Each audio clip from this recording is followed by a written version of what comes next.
చరణ్ గారు చాలా సిన్సియర్ అయిన ఒక యాక్టర్. స్టార్ లోపల ఒక మంచి యాక్టర్ ఉన్నారు.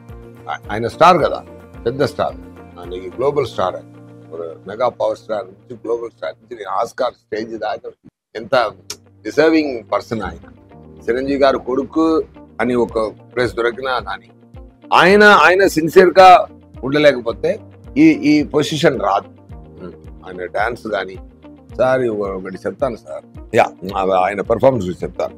హంబుల్ అండి. ఫస్ట్ ఆఫ్ ఆల్ డైరెక్టర్ గారు ఏం చెప్తున్నారో అదికి హంబుల్ పర్సన్. ఆయన ఏం సిన్సియర్ గా వింటూ అది ఏం చేయాలి అని అనుకుని చాలా ఫెంటాస్టిక్ గా పర్ఫార్మ్ చేశారు. అదే కలెక్టర్ మీటర్ అంటే ఇక్కడ అడావడిగా చేయకుండా అది కంపోస్ట్ పర్ఫార్మెన్స్ పర్ఫెక్ట్ గా ఇచ్చారు.